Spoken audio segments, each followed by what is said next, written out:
Iran ও ইসরায়েলের টানা ১২ দিনের সংঘাতের ধ্বংসের ক্ষত এখনও বয়ে বেড়াচ্ছে দুই পক্ষই। এর মধ্যেই ইসরায়েলকে নতুন করে এক হুঁশিয়ারি দিয়ে রাখলেন ইরানের সশস্ত্র বাহিনীর একজন ঊর্ধ্বতন commander brigadier general Abolfazl শেখারচি।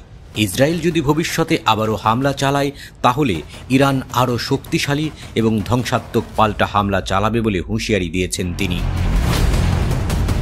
ইরানের সশস্ত্র বাহিনীর মুখপাত্র ব্রিগেডিয়ার জেনারেল আবুল ফজল শেখারচি ডেফা প্রেসের সাথে একটি সাক্ষাৎকারে ইসরায়েলের সম্ভাব্য যুদ্ধবিরতি লঙ্ঘন এবং ইরানের প্রতিশোধমূলক ব্যবস্থা নিয়ে এই মন্তব্য করেন। তিনি বলেন, দখলদার বাহিনীর যে কোনো সম্ভাব্য হামলার জবাবে আমাদের প্রতিক্রিয়া হবে আরও শক্তিশালী, কঠোর এবং কার্যকর।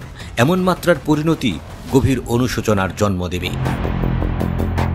ইরানের উপর ইসরায়েলি শাসনের বিজয়ের বিষয়ে বিশ্বজুড়ে বিশেষজ্ঞদের মতামত উল্লেখ করে ব্রিগেডিয়ার জেনারেল শেখারচি বলেন, আমরা ১২ দিনের যুদ্ধে জিতেছি এবং জায়নবাদী শাসক গোষ্ঠীকে মারাত্মক আঘাত হেনেছি। ইসরায়েলি শাসনের বিরুদ্ধে ইরানের ধারাবাহিক কঠোর প্রতিশোধের বিষয়টি তুলে ধরেন তিনি। বলেন, আমরা আমাদের হামলার মাধ্যমে এই অপরাধী শাসক গোষ্ঠীকে তাদের আগ্রাসন বন্ধ করতে বাধ্য করেছি।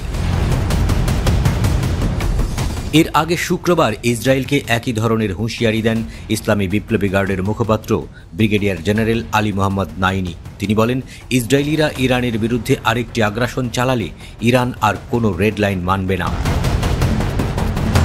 গত ১৩ জুন ইরানের উচ্চপদস্থ সামরিক পারমাণবিক নেতৃত্বকে লক্ষ্য করে একটি আকস্মিক হামলা চালায় ইসরায়েল, যার ফলে বহু জেনারেল ও পরমাণু বিজ্ঞানী নিহত হয়। পরে তাৎক্ষণিকভাবে পাল্টা অভিযান হিসেবে অপারেশন ট্রু প্রমিস ৩ শুরু করে ইরান।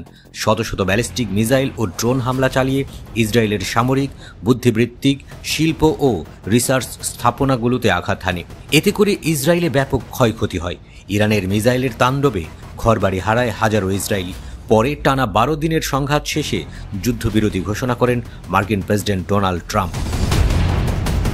তবে যুদ্ধ থামলেও দুই পক্ষের উত্তেজনা এখনও চলমান।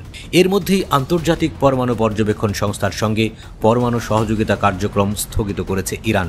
দেশের পক্ষে কঠোর অবস্থানে রয়েছেন ইরানের সর্বোচ্চ নেতা এবং প্রেসিডেন্ট।